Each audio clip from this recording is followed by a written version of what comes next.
पुंडलीक वरदे हरिविठ्ठल. श्री ज्ञानदेव तुकाराम.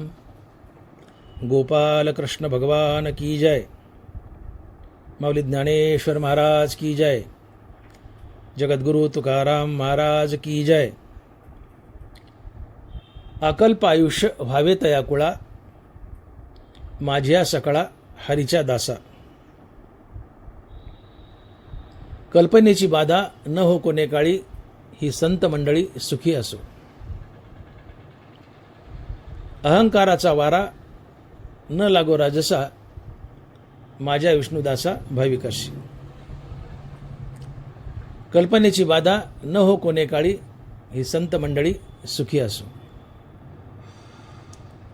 नामा म्हणे तया असावे कल्याण, नामा म्हणे तया असावे कल्याण, ज्या मुखे निधान पांडुरंग. कल्पनेची बाधा न हो कोणे काळी, ही संत मंडळी सुखी असो. प्रस्तुत कीर्तनरूपी सेवेसाठी निवडलेला अभंग श्री संत नामदेव महाराज यांचा 4 चरणाचा आणि मागणीपर प्रकरणातील अभंग आहे. नामदेव महाराज लिहित आहेत, अकल्प आयुष्य व्हावे तयाकुळा, माझ्या सकळा हरीच्या दासा. 4 चरणाचा अभंग आहे आणि 4ही चरणात नामदेव महाराजांनी एक एक स्वतंत्र मागणं मागितलंय. आणि ते आपल्यासाठी नाही, दुसऱ्यासाठी. नामदेव महाराज पांडुरंगाकडे मागणं मागतायत, पण स्वतःसाठी नाही, दुसऱ्यासाठी. जो स्वतःसाठी मागतो तो साधारण जीव असतो, आणि जो जगासाठी मागतो, दुसऱ्यासाठी मागतो, तो संत असतो. नामदेव महाराज संतांचे संत, महासंत.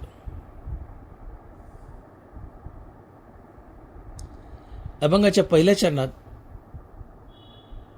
एक मागणं मागतायत आणि महाराज लिहित आहेत, अकल्प आयुष्य व्हावे तयाकुळा, माझ्या सकळा हरीच्या दासा. अकल्प आयुष्य व्हावे तयाकुळा, माझ्या सकळा हरीच्या दासा. तुम्ही जगावर एक नजर मारून पहा, तुम्हाला असं चित्र दिसेल की मनुष्य जगतो ते फक्त अवलादीसाठी, संततीसाठी.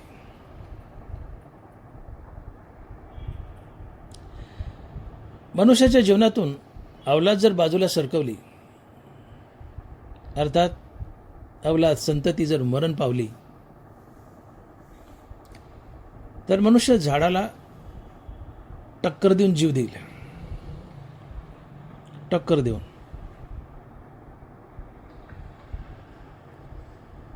कारण संतती जर जीवनातून निघून गेली तर मनुष्याच्या जीवनात काही रस राहत नाही.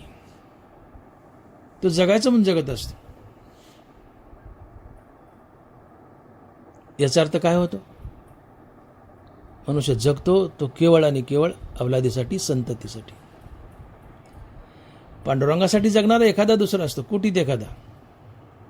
सगळेच जण जगतात ते फक्त अवलादीसाठी. याची साक्ष ज्ञानोबा देत आहेत, माऊली लिहित आहेत, पहिली आहे बाळदशे आई बा हेची एक पिसे, ते सरे मग स्त्री मासे भुलून ठाकी. मग स्त्री भोगिता थावो, वार्धक्य लागे येवो, मग तोची प्रेम भावो, बाळकशी आली. पहिली आहे बाळदशे आईबा हेची एक पिसे. चकार लावला, हेची एक पिसे. एक छोटं 5 वर्षाचं मूल आहे. त्याच्या जगण्याचं एकच आकर्षण असते, आई आणि बाबा. पहिली आहे बाळदशे आईबा हेची एक पिसे. आई आई बाबा बाबा, याच्या पलीकडे त्याला काही आवडत नाही. त्या 5 वर्षाच्या मुलापुढे तुम्ही पोतभर नोटा टाका, ते त्या नोटाकडे डुंकून पाहत नाही. त्याला एकच वेळ आई आई बाबा बाबा.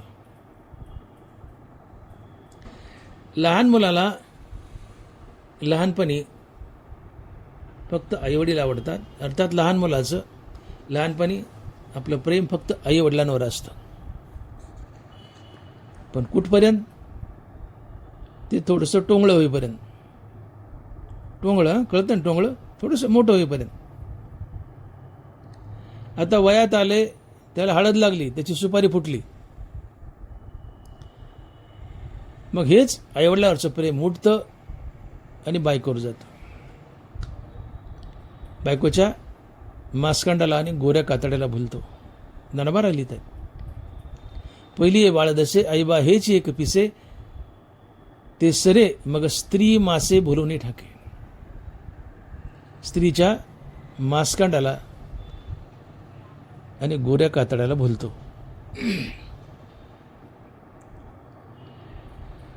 आपलं प्रेम लहानपणी पूर्णतः आईवडिलावर.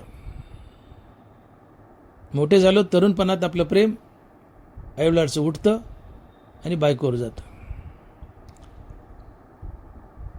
बरं, बायकोवर तरी हे शेवटपर्यंत टिकतं का? नाही.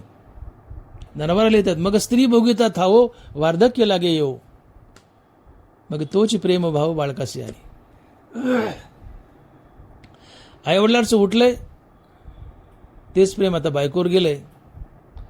थोडं उतार व्हायला लागलं की बायकोवरचं उठतं आणि ते मुलावर आणि नातुंडावर जातं.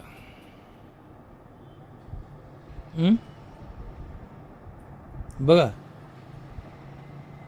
आपलं अर्थात प्रत्येकाचं आपलं लहानपणी प्रेम फक्त आईवडिलावर. तरुणपणात आईवडिलावरचं उठतं आणि बायकोवर जातं.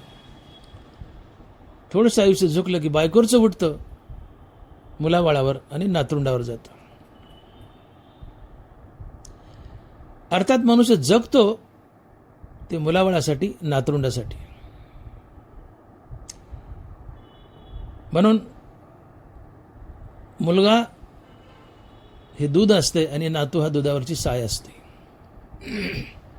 मुलगा दूध आहे, नातू दुधावरची साय आहे, आणि दुधापेक्षा साय जास्त प्रिय असते. गोकुळात कृष्ण भगवंताला यशोदा मैयानी बालपणी कडेवर घेतले, दुधाचं पातेलं चुलीवर ठेवलंय. मैया इकडे तिकडे काहीतरी पाहते, काम करते, कृष्णाला कडेवर घेऊन. अचानक दूध उतू जातं.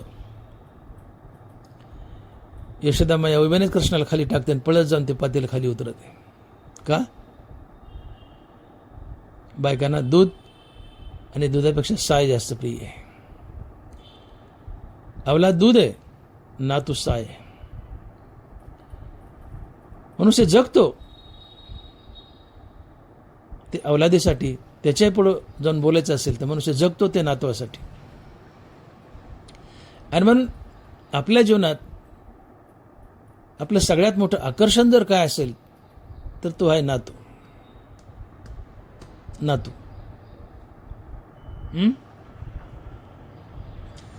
याचाच अर्थ मनुष्य आपल्या अवलादीसाठी जगतो. माणसाला सारखं वाटतं माझी अवलाद जगावी, अवलादीची अवलाद जगावी, त्याची अवलाद जगावी. मग ही अवलाद, अवलादीची अवलाद, अवलादीची अवलाद, हे काय? आपलं कुळ आहे.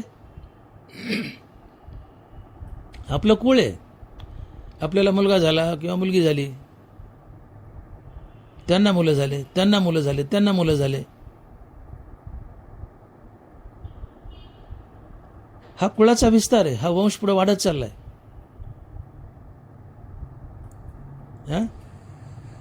अवलादीचं आयुष्य वाढावं, ते अवलादीच्या अवलादीचं आयुष्य वाढावं,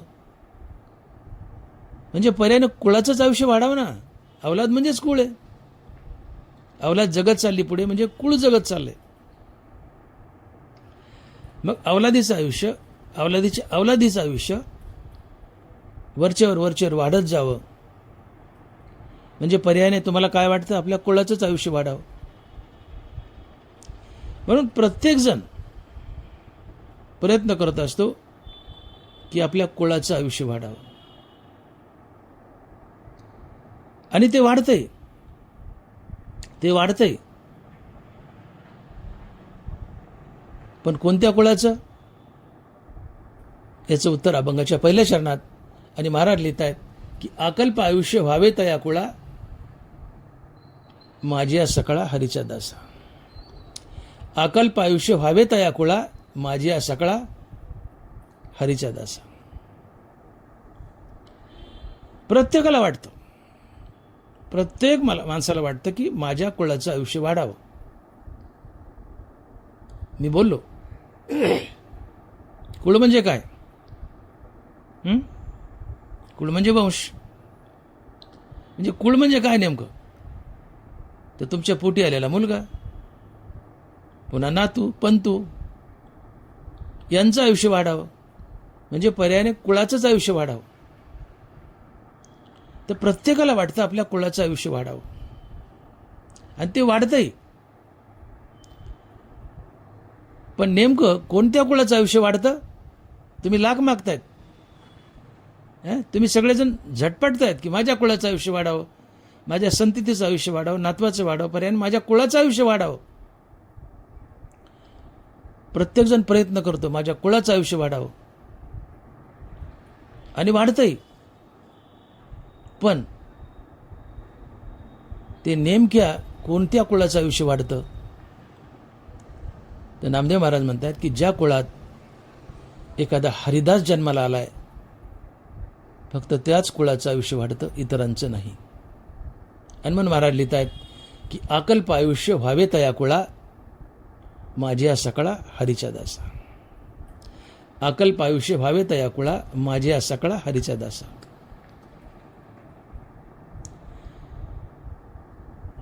आता या ठिकाणी दोन प्रमुख शब्द आलेत, अकल्प आयुष्य आणि हरिदास. मग हे अकल्प आयुष्य म्हणजे काय, आणि हा हरिदास कोण? अकल्प आयुष्य म्हणजे काय, आणि हा हरिदास कोण?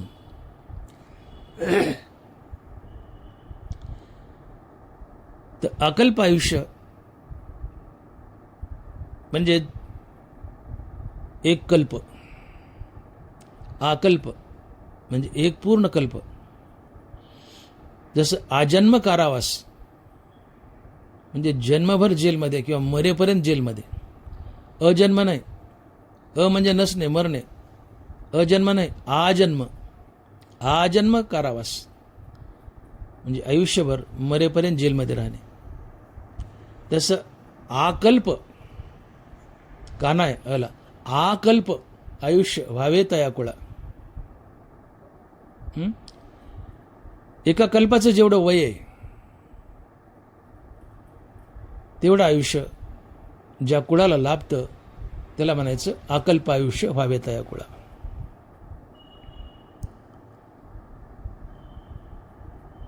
मग हे कल्प म्हणजे काय?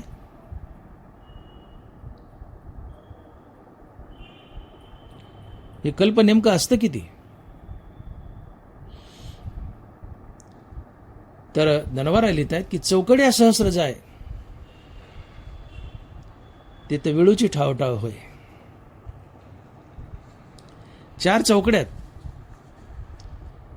सत्ययुग, त्रेतायुग, द्वापारयुग आणि कलियुग. या 4 चौकड्या मिळून एक महायुग तयार होतं. तर या 4 युगांची बेरीज केली तर ती येते 43,20,000 वर्ष. अंदाजे सांगतो, अंदाजे कलियुग 4,32,000 वर्षाचे.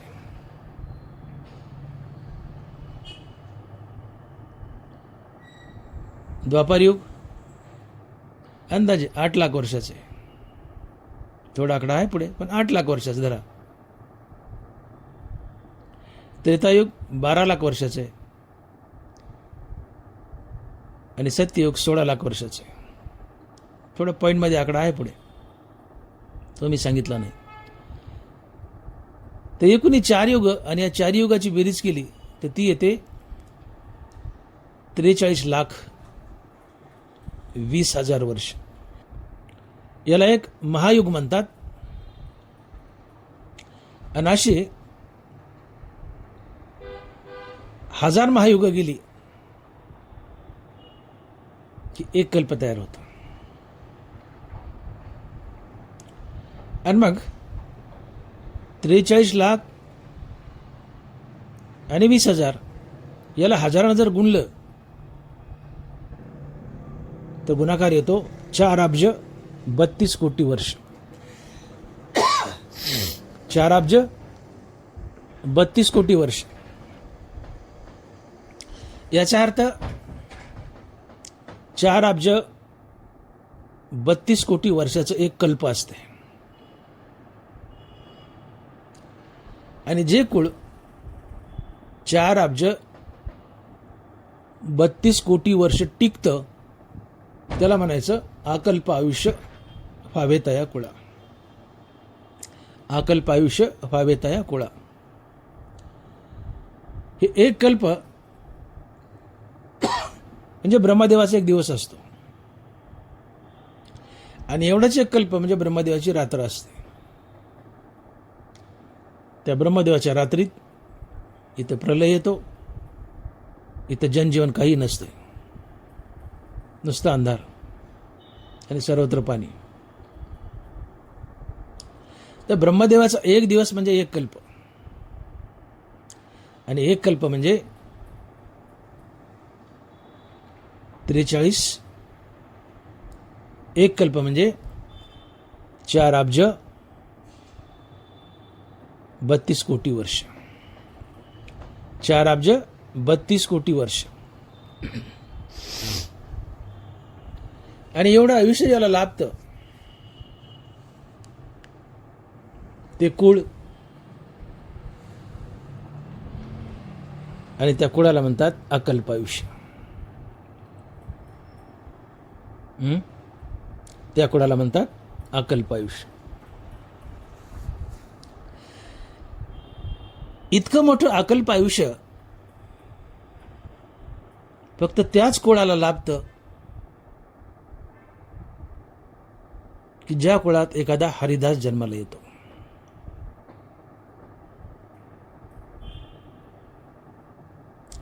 आता हरिदास कुणाला म्हणायचं? हरिदास म्हणजे कोण? तर हरिदास कोण याचं उत्तर नामदेव महाराजांनी अभंगाच्या 2ऱ्या आणि 3ऱ्या चरणात दिलंय. 2ऱ्या चरणात महाराज काय म्हणतात की कल्पनेची बाधा न हो कोणे काळी ही संत मंडळी सुखी असो. 3ऱ्या चरणात म्हणतात अहंकाराचा वारा न लागो राजसा माझ्या विष्णुदासा भाविक असे. ही संत मंडळी सुखी असो. म्हणजे पहिल्या चरणात ज्याला हरिदास म्हटलंय त्याला 2ऱ्या चरणात संत म्हटलंय, 3ऱ्या चरणात विष्णुदास म्हटलंय. याचा सरळ अर्थ होतो की हरिदास म्हणजे संत. हरिदास म्हणजे संत. तुकोबाराय बोलतायत हरी तैसे हरीचे दास. हरी तैसे हरीचे दास नाही तया भय मोह चिंतास. हरी तैसे हरीचे दास. जसं हरी आहे तसे हरीचे दास असतात. जसं हरी आहे तसे हरीचे दास. याचा अर्थ हरिदास आणि हरी हे एकच असतात. जसं की संत आणि देव एकच असतात. देवते संत निमित्त त्या प्रतिमा. हरिदास आणि हरी हे एकच, जसं की संत आणि देव एकच. याचा अर्थ काय झाला? हरिदास म्हणजे देव आणि संत म्हणजे देव, म्हणजे हरिदास म्हणजे संत. देव ते संत, देव ते संत. हरी तैसे हरीचे दास. तिथे पहिल्या शरणात नामदेव महाराज जे म्हणतात की माझ्या सकळा हरीच्या दास, तर हरिदास म्हणजे संत.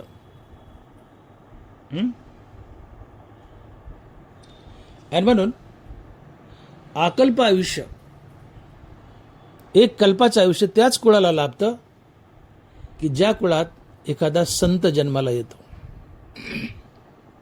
एखादा संत जन्माला येतो. आणि ज्या कुळात एकही संत जन्माला येत नाही,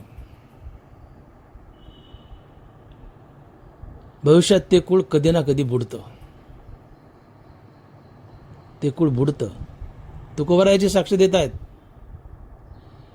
जया कुळी नाही एकही वैष्णव, जया कुळी नाही एकही वैष्णव, तयाचा बुडे भव नदी ताफा. तुकोबाराय साक्ष देत आहेत की ज्या कुळात एकही वैष्णव अर्थात एकही संत जन्माला येत नाही, ते अख्खच्या अख्खं कुळ पुढे चालून कधी ना कधी बुडतं. तयाचा बुडे भव नदी ताफा. जया कुळी नाही एकही वैष्णव, तयाचा बुडे भव नदी ताफा. ज्या कुळात एकही वैष्णव एकही संत जन्माला येत नाही, ते अख्खच्या अख्खं कुळ भव नदीत बुडतं, भवसागरात बुडतं, अर्थात ते नाहीसं होतं. ते कुळ बुडतं. कल्पापर्यंत ते टिकत नाही. मग याचा अर्थ काय झाला? तुमचं कुळ वाढावं, कल्पापर्यंत टिकावं, त्याला अकल्प आयुष्य लाभावं, तर त्यासाठी तुमच्या घरात एखादा संत जन्माला यावा लागतो. आणि एकही संत जन्माला आला नाही तर ते कुळ बुडतं. कडीपर्यंत जात नाही, कल्पापर्यंत जात नाही. मग कुळ म्हणजे काय? मी सुरुवातीला बोललो, कुळ म्हणजे काय? कुळ म्हणजे आपली अवलाद, आपले नातू, त्याचे लेकरं, त्याचे लेकरं, आपल्या मुलाची मुलं, मुलं त्याची मुलं, त्याची मुलं, त्याची मुलं, पुढे वाढत जातात. हे आपली मुलं, नातरुंड, पत्रुंड हे पुढे जगतायत, म्हणजे तुमचं कुळ वाढतंय. कुळाचं आयुष्य वाढव म्हणजे तुमच्या अवलादीचं, नातरुंडाचंच आयुष्य वाढव, कारण तेच कुळ वाढवतात ना पुढे. मग राजानं मला सांगा, कुळाचं आयुष्य वाढणं म्हणजे आपल्या अवलादीचं, नातरुंडाचं आयुष्य वाढणं. मग प्रत्येक बाप इच्छितो की माझं कुळ वाढावं, अर्थात माझ्या मुलाचं, नातरुंडाचं आयुष्य वाढावं. ते वाढेल, पण कधी? तुमच्या कुळात एखादा संत जन्माला आला तर. एखादा संत जन्माला आला तर. मग तुमच्या कुळात एखादा संत जन्माला यावं असा तुम्ही कधी प्रयत्न करता का? तुम्हाला तरी वाटतं का संत व्हावं? तुमच्या मुलाला, नातवंडाला तरी वाटतं का संत व्हावं?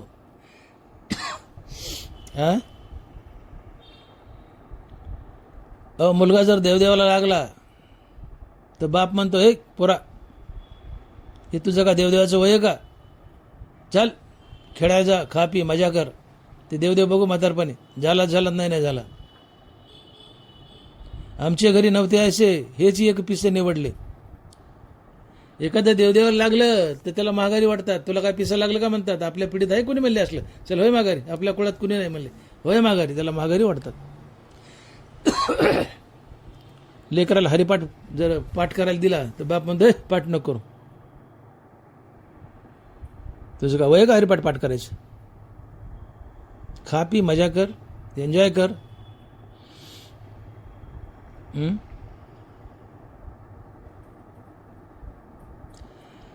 आपल्या कुळाचं आयुष्य वाढावं, पर्यायाने आपल्या मुलाबाळांचं, नातरुंडाचंच आयुष्य वाढावं, हा याचा सरळ अर्थ होतो. कुळ म्हणजे कोण? काय वेगळं आलं काय? कुळ वंश म्हणजे असते कोण? ही ही ही अवलादच पुढे पुढे पुढे पुढे पुढे जन्म घेऊन वाढत जाते ना, यालाच कुळ किंवा वंश म्हणायचे. मग कुळाचं आयुष्य वाढणं म्हणजे पहिल्यांदा तुमच्या मुलाबाळाचंच आयुष्य वाढणं ना हो. आणि तुम्ही कशासाठी तक्त करता मुलाबाळाचं आयुष्य वाढा म्हणून, नातवंडाचं आयुष्य वाढा म्हणून. मग ते कधी वाढतं? पिढ्यानपिढ्या कुळ कधी चालतं? जर एखादा संत तुमच्या कुळात जन्माला आला तर. तुमचं कुळ शेवटापर्यंत कधी जातं? तुमचं कुळ कल्पापर्यंत कधी जातं? तुमच्या कुळातली माणसं कल्पापर्यंत कधी जगतात? एखादा संत कुळात जन्माला आला तर. मग मला सांगा, तुमचा मुलगा आहे, त्याला मुलगा झाला, पुन्हा त्या मुलाला मुलगा झाला, ही सगळी जगावीत आणि वरच्यावर ही पिढी वाढावी असं वाटतं ना तुम्हाला? मनुष्य जगतो कशा करता? अवलादीसाठी. मी बोललो पहिले बाळदशे. मनुष्य जगतो तो मुलासाठी, नातरुंडासाठी. माझा मुलगा जगावा, माझा नातू जगावा, माझा पंतू जगावा, या सगळ्यांचं आयुष्य वाढावं. म्हणजे पर्यायानं कुळाचंच आयुष्य वाढावं ना.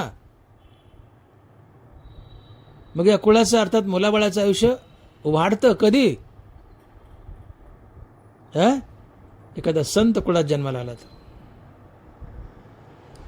ही मुलं बाळं नातुंड पतुंड वरचर वरचर कल्पापर्यंत जगतात, बारी पुन्हा जन्माला येऊन. पण कधी? एखादा संत घरात जन्माला आला तर, त्या कुळात जन्माला आला तर, अन्यथा नाही.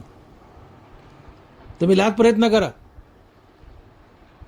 तुमचा मुलगा नातू पंतू अमकी अमकी पुढे सगळे पिढ्यानपिढ्या तुमचेच झाले ना हो. मुलगा प्रिय, मुलाचा मुलगा प्रिय, त्याचा मुलगा प्रिय, त्याचा मुलगा प्रिय, हे सगळेच प्रिय आहेत ना. हे जगावेत, हे कल्पापर्यंत कुळ जावं असं वाटतंय. आणि मनुष्य जगतोय तेवढ्यासाठीच. हे कल्पापर्यंत जगावेत पुढं एक एक बारीने. पण ते कधी जगतील? तुमच्या कुळात एखादा संत जन्माला आला तर, अन्यथा नाही. आणि म्हणून तुमची मुलं नातरुंड कल्पापर्यंत तेव्हाच जातात जेव्हा तुम्ही किंवा तुमच्या कुळात एखादा संत जन्माला येतो. आणि तुमच्या कुळात एकही संत जन्माला नाही आला तर तुकोबाराय सरळ म्हणतायत की जया कुळी नाही एकही वैष्णव तयाचा बुडे भव नदी ताफा. तुमच्या कुळात एकही संत जन्माला आला नाही तर तुमचा भव नदी ताफाच्या ताफा बुडतो. ते कुळ बुडतं अख्खच्या अख्खं. ते कडीला जात नाही. ते आडनाव पुसलं जातं. कुळच पुसलं जातं, आडनाव पुसलं जातं. आणि म्हणून शहाणे व्हा. सगळ्याला एकच वेळ आहे. मला मुलं बाळा व्हावी, त्या मुलाला मुलं बाळा व्हावीत, त्याला मुलं बाळा व्हावीत, ही सगळी जगावीत. काय अर्थ याचा? माझं कुळ वाढावं. भाई कुळ कधी वाढतं? त्या कुळात एखादा संत जन्माला आला तर. आणि म्हणून प्रयत्नशील राहा. आपल्या कुळात एखादा संत जन्माला घाला. तुम्ही संत दिशेने, संत बनण्याकडे हळूहळू प्रयत्न करा. भक्तीत या, नामस्मरणात या. भगवत भक्तीत या, नामस्मरणात या. कीर्तनात या, प्रवचनात या. मुखानं भगवंताचं नामस्मरण करा. तुम्ही किंवा तुमचा पुढच्या पिढीतील एखादा मेंबर संत बनेल, कुणाला अकल्प आयुष्य लाभेल.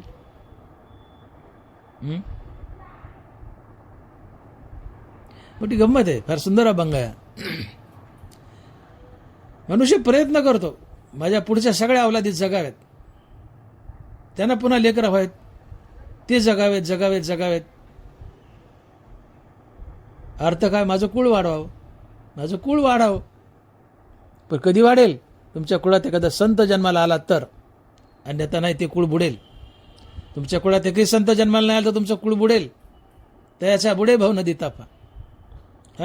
जया कुळी नाही एकही वैष्णव तयाचा बुडे भव नदी ताफा. तुमच्या कुळात एकही संत जन्माला आला नाही तर कुळ बुडतं. ते कुळ पुसलं जातं, आडनाव पुसलं जातं. आणि म्हणून हमेशा प्रयत्नशील राहा. भक्तीत या, कीर्तनात, प्रवचनात या, नामस्मरणात या, मुखानं पांडुरंगाचं नाव घ्या, देवाचं भजन करा. फायदा काय होईल? तुमच्या कुळीत एखादा संत जन्माला येईल या भक्तीमधून. आणि संत जन्माला आला तर आणि तरच तुमच्या कुळाला अकल्प आयुष्य लाभतं, अन्यथा नाही. आणि मग नामदेव महाराज म्हणतायत की अकल्प आयुष्य व्हावे तया कुळा, माझी असकळा हरीच्या दासा. बाबांनो, तुमच्या कुळाला अकल्प आयुष्य लाभेल, पण कधी? तेव्हाच की जेव्हा तुमच्या कुळात एखादा संत जन्माला येतो, अन्यथा नाही.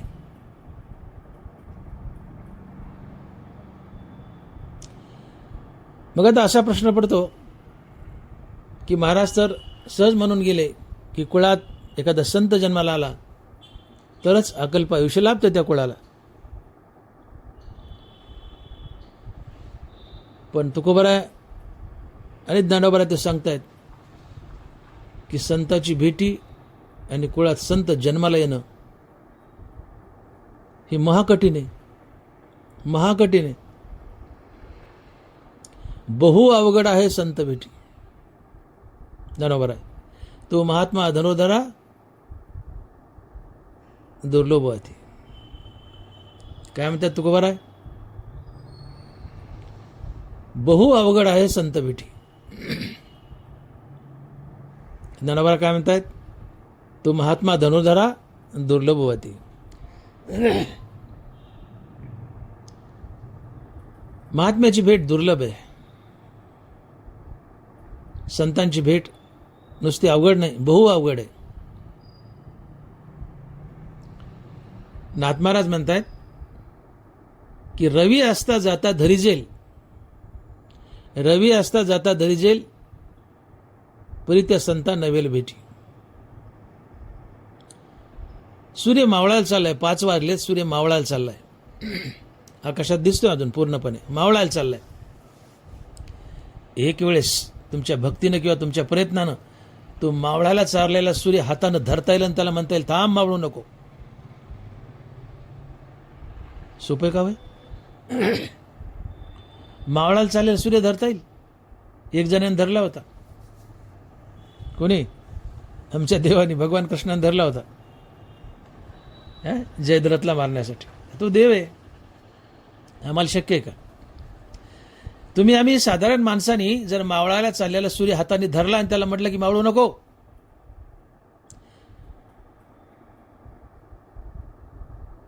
नाथ महाराज म्हणतात एक वेळ हे शक्य होईल. हे अशक्य आहे. मावळायला चाललेला सूर्य धरणं अशक्य आहे, त्याला थांबवणं अशक्य आहे.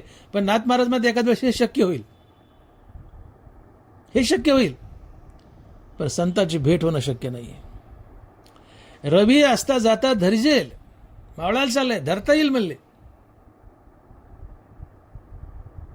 हे अवघड आहे, अशक्य आहे, पण तरी शक्य होईल म्हणले. पण संतांची भेट शक्य नाही, इतकी दुर्मिळ भेट आहे.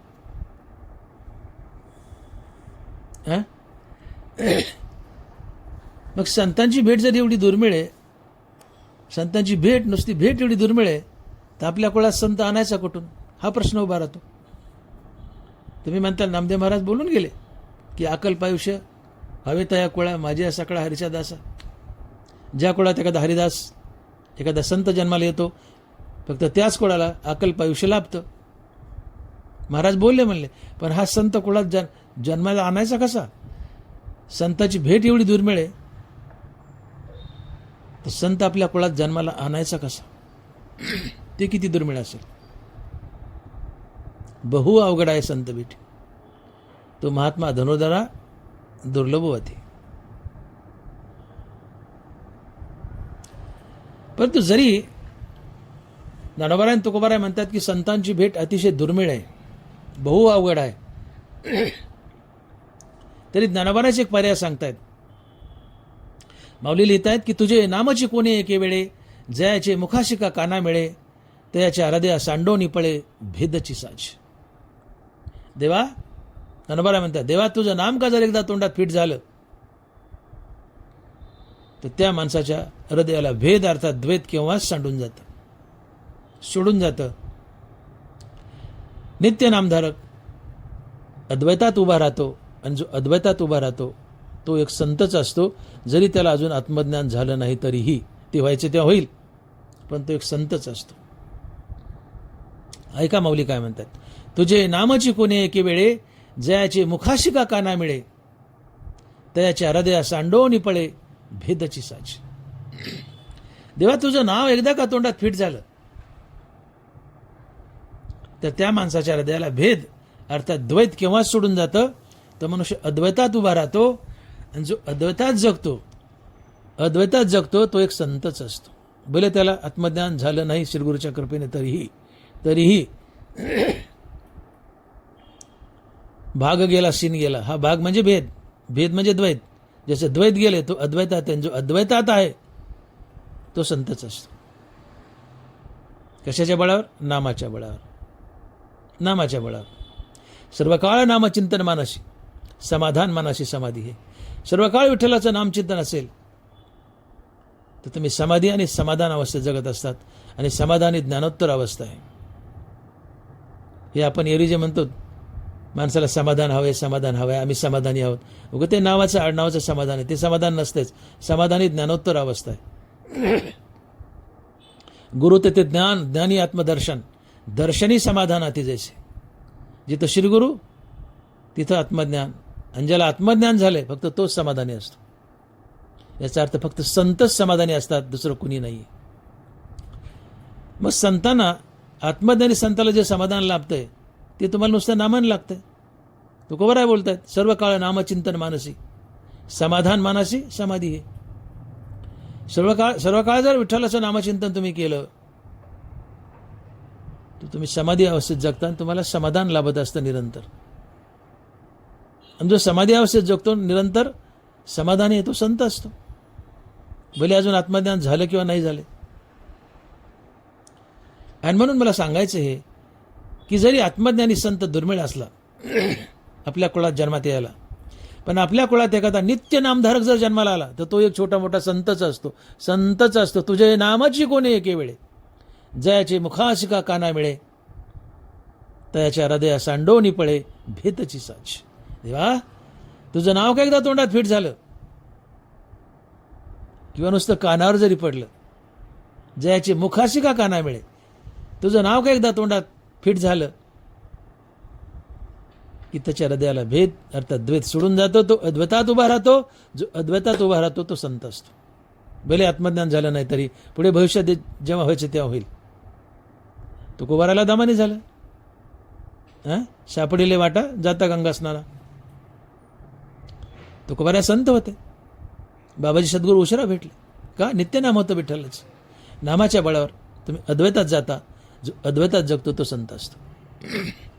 आणि म्हणून तुम्ही नित्य नामधारक बना, अखंड नामधारक बना. तुम्ही एक छोटे मोठे संतच असतात, आणि ज्या कुळात असा अखंड नामधारक जन्माला येतो तो एक छोटा मोठा संत असतो, आणि त्याचंही कुळ कल्पापर्यंत टिकतं. आणि म्हणून अकल्प आयुष्य व्हावेत या कुळा, माझी सकळा हरीच्या दासा. सोपं झालं का नाही?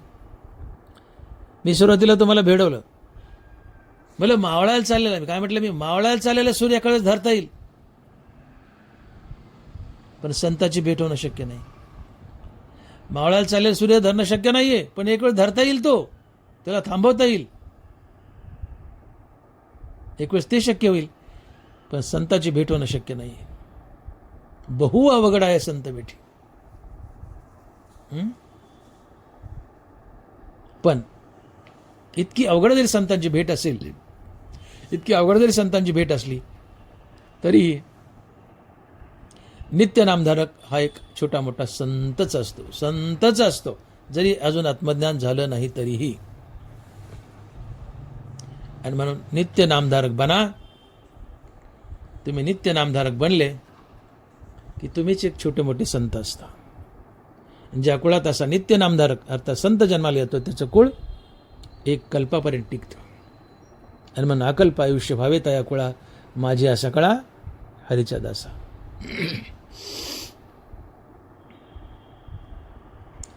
आता खरा संत, जो आत्मज्ञानी संत आहे, तो कसा ओळखायचा? आलाच आहे भगवान तुमच्या कुळात जन्माला, तर कसा ओळखायचा? संताची एकूण ज्ञानोबारायांनी ज्ञानेश्वरीत 18 लक्षणं सांगितली आहेत. ज्ञानाची लक्षणं, दैवी संपत्तीची 26 लक्षणं सांगितली आहेत. तुकोबारायांनी गाथेत बरेचसे सांगितले आहेत. पण यापैकी मोजकी उचलून आपण संत कसा ओळखावा, कोणत्या लक्षणांनी ओळखावा, हे जर सांगायचं झालं तर संत तो असतो की ज्याच्याजवळ विवेक वैराग्य आहे. श्री गुरुच्या कृपेने ज्याला आत्मज्ञान झाले, ज्याला समदृष्टी आली आहे, जो अद्वैतात उभा राहिलाय, जो मुक्त आहे, मुक्तीवर भजनयुक्त आहे, ज्यांनी प्रत्यक्षात पांडुरंग पाहिलाय आणि पांडुरंगाने ज्याची चाकरी केली, तो संत असतो. ज्याच्याजवळ विवेक वैराग्य आहे, ज्याला श्रीगुरूच्या कृपेने आत्मज्ञान झाले, जो मुक्त आहे, मुक्तीवर भजनयुक्त आहे, अद्वैतात जगतो, समदृष्टी आहे, ज्यांनी पांडुरंग पाहिला आणि पांडुरंगाने ज्याची चाकरी केली, तो संत असतो. एका जनार्दनी भक्त किंवा एका जनार्दनी संत, देव त्यांचा अंकित दास होय. ज्यांनी प्रत्यक्षात पांडुरंग पाहिला आणि पांडुरंगाने ज्याची चाकरी केली, तो संत असतो. देव त्यांचा अंकित दास होय. याला अजून सोपं करायचं असेल तर जो देहून देवाचं नाव घेतो, तो संत असतो. मीची होनी पांडवा, करीती माझी सेवा. जो देहून देवाचं नाव घेतो, तो संत असतो. जो ज्ञान गिळून गोविंद गातो, तो संत असतो.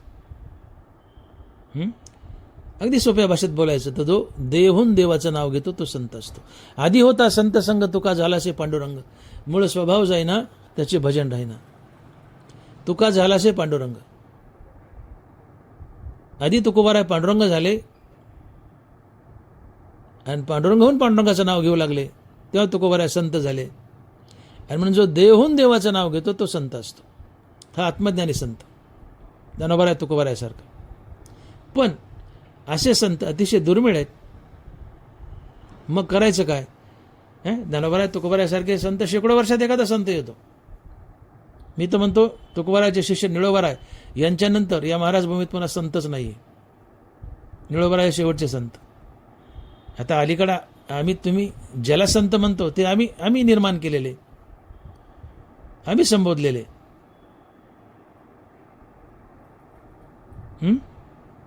माझ्या बोलण्याचं वाईट वाटून घेऊ नका. एक वाक्य लक्षात ठेवा, रवी असता जाता दरी जेल, परी त्या साधूची भेटी न होईल. हे वाक्य नीट ऐका. मावळाला चाललेला सूर्य मुठीत धरता येतो, थांब म्हणता येतं, मावळू नको. अशक्य पराकोटी त्याला आहे, पण ते शक्य होईल. पण संतांची भेट होणार नाही. म्हणजे किती संतांची भेट अवघड आहे. मग निळोबाराय हे शेवटचे संत म्हटलं का वाईट वाटण्याचं कारण आहे का? काहीच नाही. आणि म्हणून ते जे महान थोर आत्मज्ञानी संत होऊन गेले, जे मुक्तीवर भजनयुक्त होते, असे दुर्मिळ आहेत. मी तर म्हणतो निळोबाराय शेवटचे, पुन्हा येतील त्या येतील, पण शेकडो वर्षात एखादा संत होत असतो. पण एक त्यातला मधला मार्ग ज्ञानोबाराय तुकोबाराय सांगतायत की ज्याच्या मुखात नित्य हरिनाम फिट झाले, त्याला द्वैत सोडून जातं, भेद सोडून जातो, तो अद्वैतात उभा राहतो. आणि जो अद्वैतात उभा आहे तो एक संतच असतो, जरी त्याला आत्मज्ञान झालं नाही तरी. म्हणून आपल्या कुळात एखादा नित्य नामधारक जन्माला यावा, तोही संतच असतो. आणि तुमच्या कुळाला अकल्प आयुष्य लाभतं. आणि म्हणून अकल्प आयुष्य व्हावे तया कुळा, माझी सकळा हरीच्या दासा. आणि म्हणून आपल्या कुळात, आपल्या घराण्यात, आपल्या वंशावळीत एखादा नित्य नामधारक जन्माला यावा, या दिशेने तुमची वाटचाल असावी. तुम्ही स्वतः नित्य नामधारक बना. मुलाला बनवा, नातवाला बनवा, पंतू बनवा, नित्य नामधारक बनवा. तो एक संतच असतो. आणि असा संत जर आपल्या कुळात जन्माला आला तर आपल्या कुळाला 1 कल्पापर्यंत आयुष्य मिळतं. किती कोटी? 4 अब्ज 32 कोटी. म्हणजे प्रलय येईपर्यंत तुमचं कुळ टिकतं. ब्रह्मदेवाच्या 1 दिवसापर्यंत तुमचं कुळ टिकतं, ते आडनाव टिकून राहतं. पर्यायाने तुमची मुलंबाळं जगतात की हो. त्या शेवटाला गेलं कोण? तुमचेच लेकरबाळं गेले की. मुलगा, नातू, पंतू वगैरे हेच गेले ना पुढं. कुळ पुढं गेलं म्हणजे कोण? हे मुलंच पुढं गेले की. मग मुलाला आयुष्य मिळा म्हणून मरमर चालली. म्हणजे आयुष्य मिळतं कोणाला? कुळाला. आणि कशाने मिळतं? घरात एखादा नामधारक जन्माला आला तर. मग घाला की नामधारक जन्माला, किंवा तुम्ही व्हा की. लेकरं जगतील, आयुष्य वाढेल, कुळ वाढेल. आणि तुमची जी इच्छा आहे की माझे लेकरं जगावेत, नातू जगावं, पंतू जगावं, त्यांना आयुष्य लाभावं, हां, तर ती सुद्धा इच्छा सहज पूर्ण होईल. प्रत्येकाची काय इच्छा आहे? माझ्या मुलाला आयुष्य मिळावं, भरपूर आयुष्य मिळावं, नातूला मिळावं, पंतूला आयुष्य मिळावं, यासाठी मनमन आहे. मग पर्यायी आयुष्य चाललंय कोणाला? कुळालाच चाललंय, कारण हेच कुळ चालवतात ना पुढं. मग अवलादी जगाव्यात म्हणजे कुळच जगावं. मग अवलादी जगण्यासाठी प्रयत्न आहे, म्हणजे कुळ जगण्यासाठीच प्रयत्न आहे. मग हे कुळ जगवण्यासाठी, कुळाचं आयुष्य वाढण्यासाठी, अर्थात मुलाचं आयुष्य वाढण्यासाठी काय प्रयत्न आहेत? तर कुळात एखादा संत जन्माला यावा. घाला की संत जन्माला, मग कुळ वाढेल, मुलाचं आयुष्य वाढेल, पिढ्यानपिढ्या मुलं जगतील. पण कुळात एकही संत जन्माला नाही आला, या तुम्ही घातला नाही, तर तुमचं कुळ बुडेल. तुमचं कुळ बुडेल. काही पिढ्या जगतील, पुढच्या पिढ्या नाहीशा होतील, कुळ बुडेल. जया कुळी नाही एकही वैष्णव, जया कुळी नाही एकही वैष्णव, तयाचा बुडे भव नदी ताफा. तो खूप बरा आहे. तुमचा तापाच्या तापा बुडेल म्हणले, सगळंच कुळ बुडेल म्हणले, कुळ बुडेल म्हणले, जर तुमच्या कुळात एकही संत जन्माला आला नाही तर. आणि संतपद मी सांगितलं की आत्मज्ञानी संत असू द्या, ते महादुर्मिळ आहेत. नित्य नामधारक हा एक संत असतो. तुम्ही बना, किंवा तुमचं एखादी संतती नित्य नामधारक बना. कुळात संत जन्माला आला, कुळाला अकल्प आयुष्य लाभलं, 1 कल्पापर्यंत कुळ टिकलं, आपलं नाव आडनाव टिकलं. आणि म्हणून नामधारकाच्या पोटी नामधारकच संतान येते, कुळही टिकतं, कुळाचं आयुष्य वाढतं, म्हणजे तुमच्या मुलाबाळाचंच आयुष्य वाढतं की ज्याच्यासाठी तुम्ही प्रयत्नशील आहात. आणि मग ज्ञानोबा म्हणतात की ज्ञानदेव म्हणे नाम जप हरीचे, परंपरा त्याचे कुळशुद्ध. नीट ऐका, ज्ञानदेव म्हणे नाम जप हरीचे, परंपरा त्याचे कुळशुद्ध. तुम्ही हरिनाम जपा, परंपराने तुमचं कुळ शुद्ध राहतं का? तर नामधारकाच्या पोटी नामधारकच संतान येते. तुम्ही नामधारक बनले, पोटी नामधारक आवलात, मुलाच्या पोटी नामधारक आवलात, त्या मुलाच्या पोटी नामधारक आवलात, म्हणजे पिढ्यानपिढ्या नामधारक आवलात पोटी येते. आणि ज्या कुळात पिढ्यानपिढ्या नाम चाललंय, जे नित्य नामधारक आहेत, पिढ्यानपिढ्या नामधारक आहेत, ते संतच की हो. आणि मग तुमचं कुळ, तुमची मुलं बाळं कल्पापर्यंत टिकतील. आणि मग भक्ती त्या परमार्थात या, मुखात हरिनाम धारण करा, अखंड हरिनाम घ्या, रिकामा अर्धगडी राहू नको. उगा आपलं लेकरं जागावेत, नातोंड पतोंड जागावेत, मग दवाखाने कर, आमकं कर, तमकं कर, पैशाजीवर उड्या मारता. आमच्याविषयी पैसा आहे, आमच्याविषयी पैसा आहे, उड्या मारता. आम्ही दवाखाने करू, मोठ्या मोठ्या शहरात जाऊ, मुंबई पुण्याला जाऊ, लेकरं नातोंड पतोंड दुरुस्त करून आणू, पण नाही शक्य होत ते. पैशाजीवर कुळ टिकत नाही. कुळ टिकतं तेव्हाच की जेव्हा एखादा संत कुळात जन्माला येतो. तुम्ही लाखो रुपये उधळा, पण कुळात संत जन्माला आला नाही, लाखो रुपये उधळा, कधी ना कधी कुळ बुडेल. तुमच्या पुढच्या पिढ्या मरतीलच, कुळ संपेल. त्याच्या बुडे भाव न देता आपा, कुळ बुडेल भक्तीत नाही आले तर. आणि भक्तीत आले, तुम्ही नामधारक बनले, पुढच्या पिढ्या नामधारक बनल्या, कारण नामधारकाच्या पोटी नामधारकच संतान येते. ज्ञानदेव म्हणे नाम जप हरीचे, परंपरा त्याचे कुळशुद्ध. तुम्ही नामधारक झाले तर परंपरेने पुढच्या वंशावळी, पुढच्या पिढ्या नामधारकच तुमच्या पोटी येतात. मग नित्य नामधारक तुमच्या पोटी घराण्यात संत जे आलेत ना, ते कुळ टिकेल कल्पापर्यंत, अकल्प आयुष्य लाभेल. पण नाम नाही घेतलं, भक्तीपासून दूर पळाले, परमार्थ नाही केला, मुखाने हरिनाम नाही घेतलं, तर तुमच्या कुळात संत जन्माला येणार नाही. एक ना एक दिवस तुमचं कुळ बुडेल. काय चीज झालं जीवनाचं? ते कधी बुडेल काय सांगावं? चालू पिढीत बुडेल, त्याच्या पुढच्या पिढीत बुडेल, का फार दिवसांनी बुडेल, पण बुडेल कधीतरी. मग ज्या मुलासाठी, नातूसाठी, पत्नीसाठी जीव चाललाय, हे जगावेत, हे जगावेत म्हणून संसार करताय. तुम्ही संसार कोणासाठी करताय? मुलगा, नातू, पंतू वगैरे वगैरे पुढच्या वंशावळी. यांचं आयुष्य वाढा वाटतंय तर भक्तीत या, संत बना, तर यांचं आयुष्य वाढेल, कुळ वाढेल, हे टिकतील, जगतील. पण भक्तीत नाही आले, हरिनाम नाही घेतलं, तर कुळात संत नाहीये, हे जगणार नाहीत, हे काही दिवसांनी पुढची वंशावळी मरून जाईल, कुळ बुडेल. आणि म्हणून भक्ती करणं आवश्यक आहे. आणि म्हणून भक्तीत या, मुखात हरिनाम धारण करा, नित्य नाम घ्या, तुम्ही संत असाल, संत बनाल. आणि कुळात एखादाही संत जन्माला आला की बस जिंकलं. अकल्प आयुष्य तुमच्या कुळाला लाभलं. आणि म्हणून अकल्प आयुष्य व्हावे त्या कुळा माझी असा कळा हरीचा दास. आणि म्हणून बघा की तुकोबाराय म्हणतायत की कुळी कन्यापुत्र होती जे सात्विक, तयाचा हरिक वाटे देवा.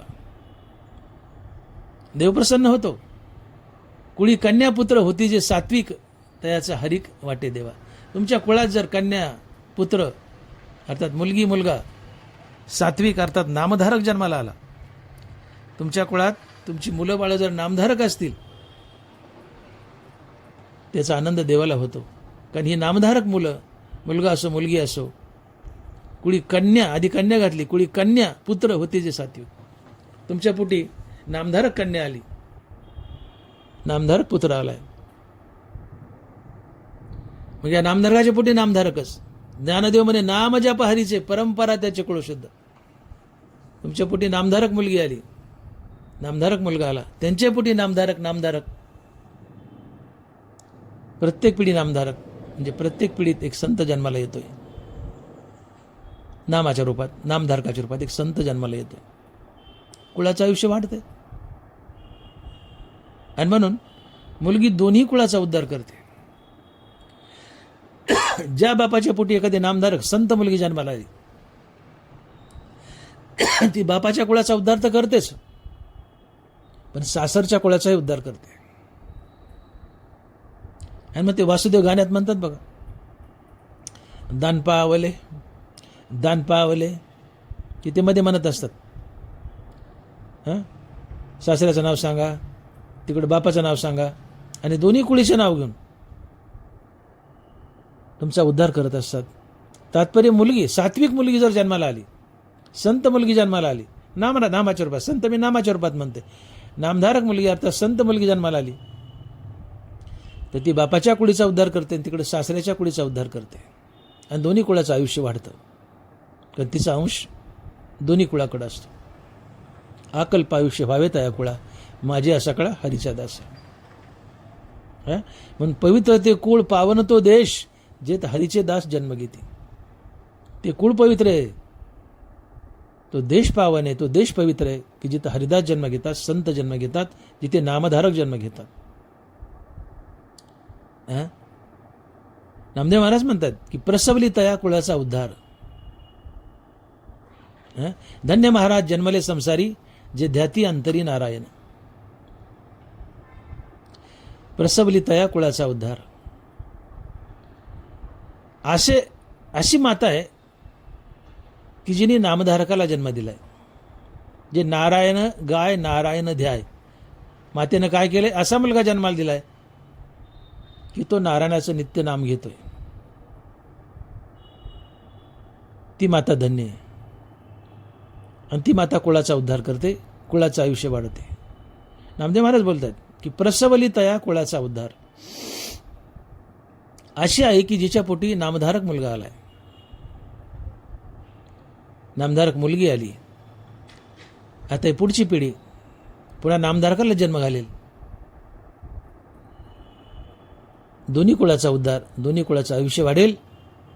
आणि मग इथं नामदेव महाराज म्हणतात की अकल्प आयुष्य व्हावे तया कुळा माझी असा कळा हरीचा दास. आणि म्हणून मुख्य मुद्दा, मुख्य केंद्रबिंदू माझ्या चिंतनाचा असा आहे की प्रत्येक जण आपल्या मुलाला, नातवाला, पंतूला आयुष्य मिळावं यासाठी धडपड करत असतो. बापाचं काळीज तिळतीळ तुटत असतं मुलाच्या काळजीपोटी, मुलाला आयुष्य मिळावं म्हणून. मुलाच्या पायात काटा टोचला तर बापाच्या डोळ्यात पाणी येतं, बरं रक्त येतं. काटा टोचलाय मुलाला पण डोळ्यात पाणी आलंय बापाच्या. तात्पर्य बाप जगतो ते मुलासाठी, त्याचा एकच ध्यास असतो माझ्या मुलाला आयुष्य मिळावं, माझा मुलगा म्हातारा व्हावा, 100 वर्ष जगावा. मुलाची मुलं 100 वर्ष जगावीत, त्याची पुढं मुलं 100 वर्ष जगावीत. म्हणजे काय तळमळे? माझ्या प्रत्येक पिढ्या भरपूर जगाव्यात. मग या पुढच्या प्रत्येक पिढ्या भरपूर जगाव्यात म्हणजे काय व्हावं? तुमचं कुळ जगावं. का मुलंच कुळ वाढत आहोत ना, तुमचं कुळ जगावं. पण हे कुळ तेव्हाच जगेल की जेव्हा तुमच्या कुळात एखादा संत जन्माला येईल. तुमच्या कुळात एकही संत जन्माला नाही आला तर तुमचं कुळ बुडेल. ते कधी बुडेल माहीत नाही, आता बुडेल का पुढे बुडेल, पण बुडेल. आणि मग ज्यासाठी मरमर चालली की माझं कुळ वाढावं, माझ्या मुलांना आयुष्य मिळावं, नातवंडाला आयुष्य मिळावं, ते तेव्हाच मिळेल की जेव्हा एखादा संत जन्माला येईल तुमच्या कुळात. मग तुम्ही संत बना ना, मुलाला संत बना, नातवाला संत बना. आणि संत बनणं सोपं आहे, नित्य नामधारक बना. जरी आत्मज्ञान झालं नाही तरी तो संतच आहे. मी बोलून गेलो. म्हणून भक्तीकडे या, नामस्मरणाकडे या, अखंड नामस्मरण करा. तुम्ही संत आहेत, तुमची मुलं बाळ संत होतील. आणि ज्या कुळात संत जन्माला येतो त्याला अकल्प आयुष्य लाभतं. पर्यंत तुमच्या मुलाबाळाला आयुष्य लाभतं. कुणाला आयुष्य लाभलं म्हणजे मुलाबाळाला आयुष्य लाभलं की जो तुमचा मुख्य उद्देश आहे. माझी मुलं बाळं जगावीत हाच उद्देश आहे ना. मग भक्तीत आले, अखंड नाम घेतलं तर तुम्हाला तुमच्या मुलाबाळाला आयुष्य लाभलं, पर्यायाने कुळाला आयुष्य लाभलं. आणि म्हणून कुळ अर्थात तुमची मुलं बाळं, पुढच्या पिढ्या काय झालं? अकल्प आयुष्य व्हावे तया कुळा, माझी असा कळा हरीच्या दासा. म्हणून शेवटचा संदेश सांगतो या चरणातून की तुम्हाला तुमची मुलं बाळं भरपूर जगावीत. मुलं बाळं म्हणजे सगळ्या पुढच्या पिढ्या आल्या, मुलगा, नातू, पंतू वगैरे वगैरे, या सगळ्या पिढ्या भरपूर जगाव्या, त्यांना आयुष्य लाभावं असं वाटत असेल तर तुम्हाला भक्तीत आल्याशिवाय पर्याय नाही. या मुखानं अखंड नामस्मरण करा. तुम्ही संत झाले, तुमच्या सगळ्या पिढ्या पुढे भरपूर जगतील, कुळ शेवटाला जाईल, कुळाचं आयुष्य वाढेल. आणि तुम्ही मुखानं देवाचं नाव नाही घेतलं, भक्तीपासून दूर पळाले, नामापासून दूर पळाले, अर्थात तुमच्या कुळात एकही संत जन्माला आला नाही तर तुमचं कुळ बुडणार म्हणजे बुडणार. तयाचा बुडे भव नदी ताफा. जया कुळी नाही एकही संत किंवा जया कुळी नाही एकही वैष्णव, तयाचा बुडे भव नदी ताफा. भक्तीकडे आले नाही, नामाकडे आले नाही तर कुळ बुडणार. म्हणजे मुलाबाळाच मरणार, मुलाबाळाचं आयुष्य कमी होणार म्हणजेच कुळ बुडणार. भक्तीत आले तर मुलाबाळाचंच आयुष्य वाढलं म्हणजे कुळ वाढलं. म्हणून भक्तीत या, अखंड नामधारक बना. मुलाबाळाच्या अर्थात कुळाचं आयुष्य वाढेल. आणि ते किती? एका कल्पापर्यंत. म्हणून अकल्प आयुष्य व्हावे तया कुळा, माझी आशा कळा हरीचा दासा. आणि मग ज्या संतामुळं आपल्या कुळाचं आयुष्य वाढतंय अशा संतांना कल्पनेची बाधा होऊ नये ही मागणी नामदेवराय अभंगाच्या दुसऱ्या चरणात करतायत. आणि महाराज लिहितायत की कल्पनेची बाधा न हो कोणे काळी, ही संत मंडळी सुखी असो. कल्पनेची बाधा नोहे कोणे काळी, ही संत मंडळी सुखी असो. की ज्या संतांमुळे आपल्या कुळाचं आयुष्य वाढतंय, आपल्या कुळात संत जन्माला आला, अर्थात ज्या संतांमुळे आपल्या कुळाचं आयुष्य वाढतंय, या संतांना कल्पनेची बाधा होऊ देऊ नका पांडुरंगा, हे मागणं नामदेव महाराज अभंगाच्या दुसऱ्या चरणात मागतात. आणि महाराज लिहित आहेत की कल्पनेची बाधा न हो कोणे काळी, ही संत मंडळी सुखी असो. आता कल्पनेची बाधा न हो कोणे काळी, अगोदरच संत झालाय, ज्याची कल्पना गेलीये तो संत असतो. मग त्याला डबल कल्पनेची बाधा कशी काय? कल्पना म्हणजे काय? कल्पना म्हणजे इच्छा, आशा, वासना, विचार, अहंकार, या सगळ्या गोष्टीला मिळून कल्पना म्हणतात. साध्या भाषेत कल्पना म्हणजे इच्छा, वासना. आणि या कल्पनेला संकल्पही म्हणतात. ज्ञानोबाराचे साक्ष देत आहेत. माऊली लिहित आहेत की म्हणून कल्पना जे सांडे, तेचुगा संन्यासी घडे, या कारणे दोन्ही सांगडे संन्यासी उगो. आणि पुढच्याच ओळीत लिहित आहेत की तैसे असतेनी उपाधी, नाकळे जे कर्मबंदी, जयाचे बुद्धी संकल्प नाही. बघा काय म्हटले की म्हणून कल्पना जे सांडे, त्याची गा संन्यासू घडे, या कारणे दोन्ही सांगडे संन्यासी उगो. ज्याची कल्पना गेली म्हणजे ज्याचा संकल्प गेलाय. कल्पना आणि संकल्प एकच. या दोन्ही वयातून हे सांगितलंय की कल्पना जाणे म्हणजे संकल्प जाणे. म्हणजे ज्याची कल्पना गेली किंवा ज्याचा संकल्प गेलाय तो मुक्त असतो. आणि मग माऊलीच लिहितात की किडाचा दोषू जाय तरी तेची पंधरे होय, तसे जीवा ब्रह्मत्व आहे संकल्प लोपी. हो नीट आहे का? किडाचा दोषू जाय तरी तेची पंधरे होय, तसे जीवा ब्रह्मत्व आहे संकल्प लोपी. सोनं जाळात घातलं, त्यातली कीड बट्टा जळाला ते शुद्ध होतं. तसं तुमच्या मनातला संकल्परूपी कीड किंवा बट्टा जळाला, तुम्ही तात्काळ देव होता. तात्काळ देव होता. किडाचा दोषू जाय तरी तेची पंधरे होय, तसे जीवा ब्रह्मत्व आहे संकल्प लोपी. तात्पर्य ज्याचे संकल्प विकल्प आणि कल्पना मावळल्यात तो चालता बोलता देव असतो. म्हणजे ज्याच्या इच्छा मेल्यात, वासना मेल्यात, आशा मेल्यात, अहंकार मेलाय, म्हणजे पर्यायाने कल्पनाच मेल्यात, संकल्पच मेलेत, आणि ज्याच्या कल्पना आणि संकल्प मेलेत तो चालता बोलता देव असतो. तो मनुष्य तात्काळ देव होतो. किडाचा दोषू जाय तरी तेची पंधरे होय, तसे जीवा ब्रह्मत्व आहे संकल्प लोपी. तुमच्या मनातला संकल्प लोप पावला रे पावला की जीव तात्काळ देव होतो. आणि म्हणून ज्याचा संकल्प मावळलाय, कल्पना मावळलाय, तो देव असतो, तो संत असतो. आणि मग तो संत झालाय ना, त्याच्या कल्पना मावळल्यात, संकल्प मावळलेत, म्हणूनच तो देव आहे, म्हणूनच तो संत आहे. मुद्दा लक्षात येतो का? की जो संत झालाय तो कसा झालाय? त्याच्या कल्पना आणि संकल्प मावळलेत म्हणून तो संत झालाय. आता हे मावळल्यामुळे संत झालाय, मग पुन्हा त्याला संकल्पाची किंवा कल्पनेची बाधा होऊ नये अशी मागणी का? हा मुद्दा आहे.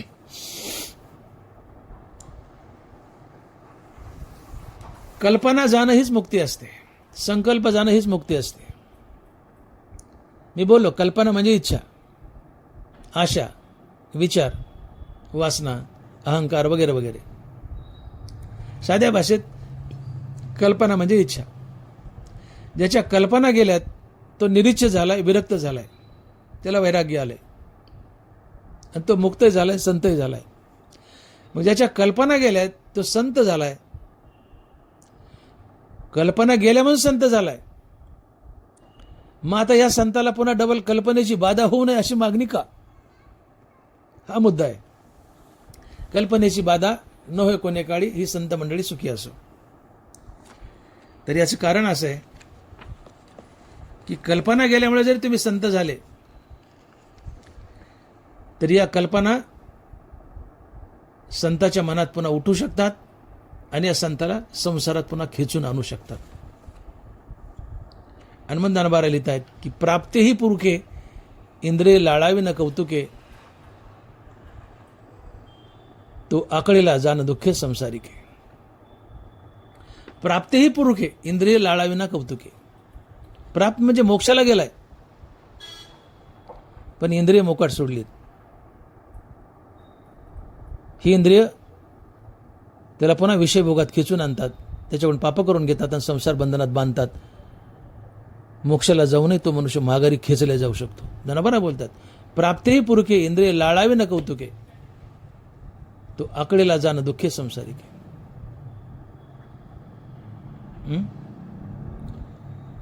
देखे सर्पाशी खेळो येईल, व्याघ्र संसर्ग सिद्धी जाईल, हालाहाल जिरेल सिविल्या काही. ननाबारा म्हणतात सापासोबत खेळता येईल, वाघाची मैत्री कडीला जाईल. साप चावेल, वाघ खाऊन टाकेल, हालहाल मारून टाकेल. मग सर्पाची मैत्री कडीला जात नाही, वाघाची मैत्री कडीला जात नाही, तशी इंद्रियाची मैत्री ही कडीला जात नाही. आणि म्हणून इंद्रियाची मैत्री करू नका, इंद्रियाला लळा देऊ नका, इंद्रिय मोकार किंवा ढिल्ले सोडू नका संत झाल्यावर सुद्धा. का तर प्राप्तेही पुरखे इंद्रिय लाळाविली कौतुके, तरी आकळेला जाणं दुःखे संसारिके. हा धोका आहे संतांच्या जीवनात आहे. संत झालाय, निरीच्छे, कल्पना गेल्यात म्हणून संत झालाय, पण इंद्रिय मोकार सोडले तर त्याच्या मनात पुन्हा कल्पना उठू शकतात. कल्पना म्हणजे इच्छा, या इच्छा त्याच्याकडून पाप करून घेऊन त्याला पुन्हा संसारात बांधू शकतात. आणि म्हणून ही मागणी आहे पांडुरंगाकडे की पांडुरंगा, या माझ्या संतांना कुठलीही कल्पनेची बाधा होऊ देऊ नकोस. कल्पनेची बाधा न हो कोणे काळी ही संत मंडळी सुखी असो. तुम्ही बघा, तुकोबारासारखे महासंत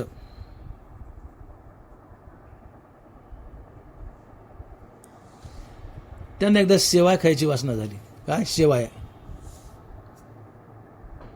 घरात पत्नीला म्हणाले, अगं आवले, आपल्याला शेवाय कर ग. जिजामाताने ते सेवा करून दिल्या, महाराजांनी खाल्ल्याही. पण तुकोबाराच्या पुन्हा लक्षात आलं की मला शेवाय खायची वासना का झाली. महाराजांनी तडातडा आपल्या तोंडात मारून घेतल्या आणि वट्यावर गेले मिरगसैनावर बाहेर रस्त्याच्या कडेला.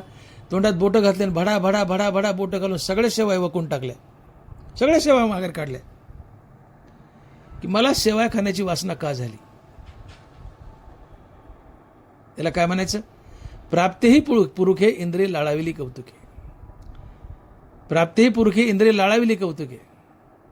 जिभेला शेवाय खाऊ वाटल्या, ज्ञानेंद्रियापैकी जिभे, जिभेला शेवाय खाऊ वाटल्या तुकोबाराच्या, मागितल्या, खाल्ल्याही, वासना जागी झाली. ही वासना संसारात बांधते. हा भोगच आहे. शेवाय खाऊ वाटणं हा जिभेचा भोग आहे. हा, तैसाची द्विविध रसू उपजवी प्रीती आणि त्रासू.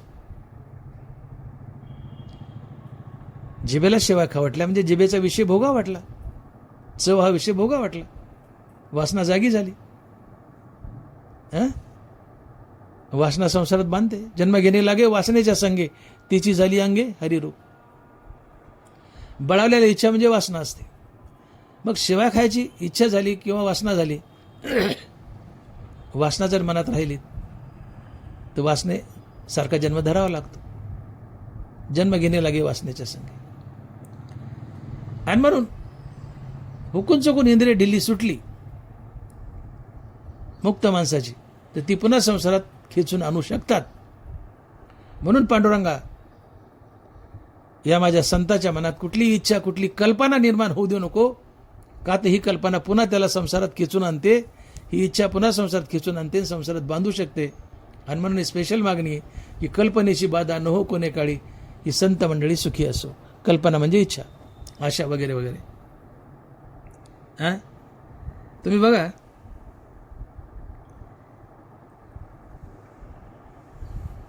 एखाद्या डॉल्बीचं लग्न असावं, डिंगडॉंग डॉल्बीचं लग्न, अशी 10 डॉल्बीची लग्न जर एखाद्या संतानं अटेंड केली तर तिथलं विकारी वातावरण पाहून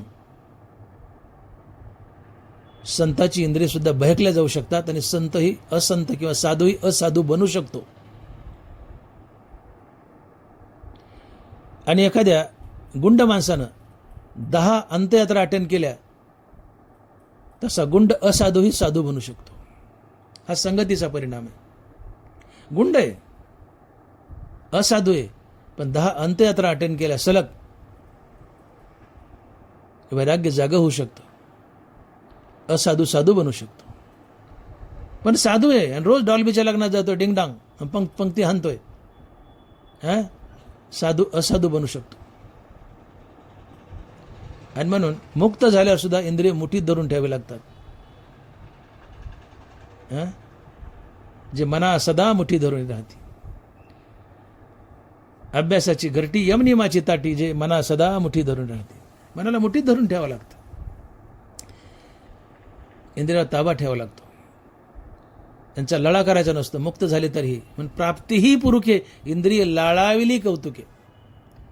उगं मजा म्हणून जर इंद्रियाला लळा दिलं सोडलं तर ते तुम्हाला सरळ खिचून आणतात, विषय भोगायला लावतात, पुन्हा संसारात बांधू शकतात. आणि म्हणून देवा पांडुरंगा, माझ्या संताच्या मनात कुठली इच्छा अर्थात कल्पना निर्माण होऊ देऊ नकोस. का तर ही इच्छा कल्पना त्याला पुन्हा संसारात खिचून आणू शकते. आणि म्हणून कल्पनेची बाधा न हो कोणे काळी ही संत मंडळी सुखी असो. आणि म्हणून नामदेव महाराजांनी दुसऱ्या चरणात हे स्पेशल मागणं मागितले की माझ्या संतांना कुठलीही कल्पना अर्थात इच्छा होऊ देऊ नकोस. का तर कल्पना अर्थात इच्छा पुन्हा संसारात खिचून आणतात आणि इच्छारहित जगणं ही एक मुक्ती असते. नाना प्रकारच्या इच्छा घेऊन जगणं हा एक नरक आहे आणि इच्छारहित जगणं ही एक मुक्तीच आहे. माझं वाक्य पुन्हा ऐका. नाना प्रकारच्या इच्छा घेऊन जगणं हा एक नरक आहे आणि इच्छारहित जगणं ही एक मुक्ती आहे. योग वासिष्ठ. मनात कुठलीच इच्छा येऊ नये ना ही मुक्ती आहे. मनात नाना प्रकारच्या इच्छा येणं हे बंधन आहे. आणि म्हणजे इच्छा कल्पना जर माझ्या संताच्या मनात आल्या हुकून चुकून इंद्रिय ढिली सुटल्यावर तर तेव्हा त्यांना संसाराची बाधा होईल, संसार बंधनात अडकल्या जातील. म्हणून त्यांच्या मनात कल्पनेची बाधाच येऊ देऊ नको. म्हणून दुसऱ्या चरणात स्पेशल मागणं आहे की पांडुरंगा कल्पनेची बाधा न हो कोणे काळी ही संत मंडळी सुखी असो. ही अशी संत की ज्यांच्यामुळं कुणाला अकल्प आयुष्य लाभतं. अशा संताच्या मनात कधीही अहंकार येऊ देऊ नको. हे अभंगाच्या 3ऱ्या चरणात आणि महाराज लिहित आहेत की अहंकाराचा वारा न लागो राजसा माझ्या विष्णुदासा भाविकासी. अहंकाराचा वारा न लागो राजसा माझ्या विष्णुदासा भाविकासी. देवा या संतांना कल्पनेची बाधा होऊ देऊ नको, अर्थात त्यांच्या मनात कुठल्या इच्छा निर्माण होऊ देऊ नको. तसंच या संताच्या मनात अहंकार निर्माण होऊ देऊ नको. आता मोठी गंमत हो या अभंगात. कल्पना म्हणजे इच्छा. इच्छा मेल्या ही मुक्ती असते. अहंकार मेला ही सुद्धा मुक्ती असते. अहंकार गेला तुका म्हणे देव झाला. अहंकार मेल्यामुळं ही मंडळी संत झाली. मग आता पुन्हा यांना अहंकाराचा वारा लागू नये यासाठी नामदेव महाराज पांडुरंगाकडे मागणं मागतात. अहो अहंकार गेला म्हणून तर संत आहेत ना ते. पण पुन्हा त्यांना अहंकाराची बाधा होऊ नये यासाठी पांडुरंगाकडे मागणी की अहंकाराची बाधा, अहंकाराचा वारा या माझ्या संतांना लागू देऊ नको.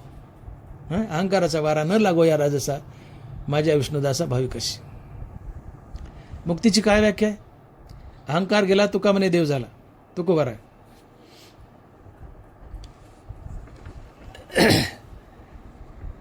देहांतेचे दडपण त्याची बद्धतेचे लक्षण, देहांतेचे निरसन मुक्तता जाण नावताय.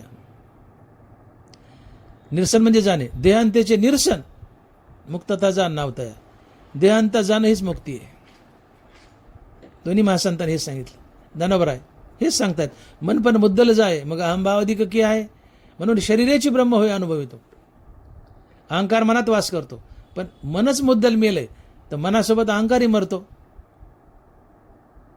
आणि ज्याचा मनासहित अहंकार मेलाय तो ब्रह्मीभूत बनतो, अर्थात तो मुक्त असतो. गरोदरमाई मेली किंवा मारली तर तो गर्भ वेगळा मारायची गरज नाही, तो गर्भ आपाप मरतो. तसं मन मेलं की मनाच्या आतला अहंकार आपाप मरतो, त्याला वेगळं मारायची गरज नाही. तसे मन पण मुद्दलच आहे मग अहंभावाधिक की आहे. म्हणून शरीराची ब्रह्म होय अनुभव येतो. बरोबर आहे. मनच मुद्दल गेलंय मग त्याच्यात वास करणारा अहंकारही जातो. तो महात्मा ब्रह्मीभूत बनतो, मुक्त होतो. तात्पर्य अहंकार जाणंही मुक्ती. अहंकार असेल मनाचा मनपणा नाहीसा होणंही मुक्ती आहे. मग ज्या महात्म्याचा अहंकार मेलाय आणि ते संत झालेत त्यांना पुन्हा अहंकाराचा वारा लागू नये पांडुरंगा ही 3री मागणी मोठी मजेशीर मागणी आहे. तात्पर्य संतांनाही पुन्हा अहंकार लागू शकतो. इथं आम्हाला नामदेव महाराज जाग करतायत की अहंकार मारून संत झालेत पण अशा संतांनाही पुन्हा अहंकार पछाडू शकतो आणि पुन्हा संसार बंधनात खिचून आणू शकतो. हा महत्वाचा मुद्दा आहे.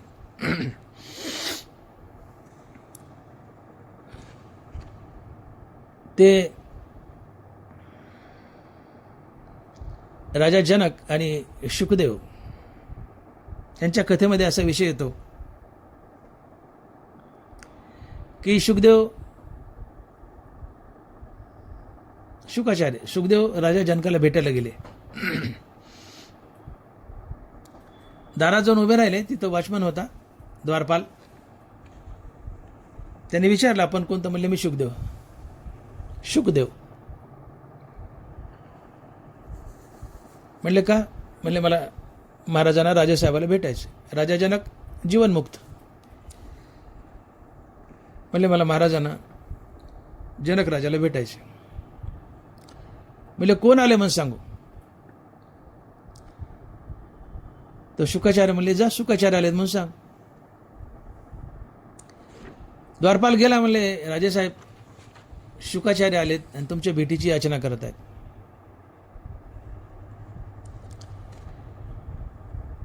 तर जनक राजा म्हणाले जा मी येईल भेटेल त्यांना, तू जा निघून म्हणले.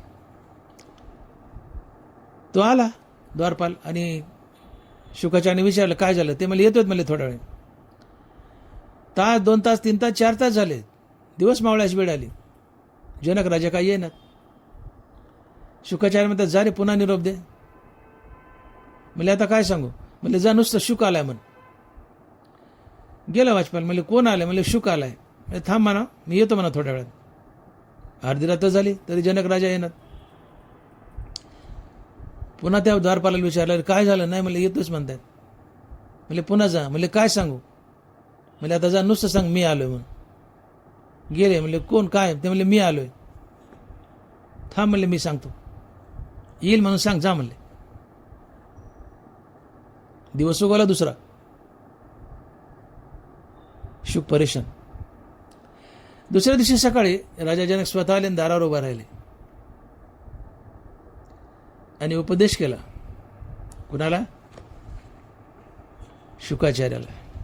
शुक ऐक म्हणले. ज्ञानोबा लिहित आहेत. ज्ञानोबा ज्ञानोशीत लिहित आहेत की अनाम आजाती अविद्या वर्गाची राती ओळखाव्या श्रुती खून केली. शुकाचार्य तुम्ही स्वतःला मुक्त समजताना म्हणले, ब्रह्म समजताना म्हणले. ब्रह्म कसं आहे माहिती आहे का म्हणले. म्हणले कसं आहे राजेसाहेब? जनक सांगतायत अनाम अजाती अविद्या वर्गाची राती. ब्रह्म कसं आहे? मुक्ती कशी आहे? भगवंत कसा आहे? अनाम अजाती. ब्रह्माला देवाला जात नाही, रंग नाही, रूप नाही, नाव नाही. अनाम. आणि तुम्ही 3 वेळेस सांगता शुक आलाय, पुन्हा म्हणता शुकाचार्य आलाय, पुन्हा म्हणता मी आलोय. हा अरे कोण मुक्त असतो? मी माझी आईशी आठवण विसरले जायचे अंतकरण पार्था तो संन्यासी जाण निरंतर. हा गेली याची सेन करी न पवता चाडण धरी जो सुनिश्चळे अंतरी मेरू जायचा. आणि मी माझी आईशी आठवण. मी तो हे भाषणेने माझे काहीच न म्हणे सुख दुःख भोगणे नाही जया. जो मी आणि तू ही भाषाच विसरलाय तो देव असतो, तो ब्रह्म असतो, तो मुक्त असतो. तू म्हणतो मी आलोय, तू म्हणतो शुक आलाय, तू म्हणतो शुकाचार्य आलाय. देवाला परब्रह्माला नाव आहे का? देवाला नाव नाही. उपजल्या बाळकाशी नाम नाही तयपाशी ठेवले नावेशी ठेवलेने नावेशी ओ देत उठी. जन्मलेलं बाळ त्याला नाव नसतं, तसं ब्रह्माला नाव नाहीये.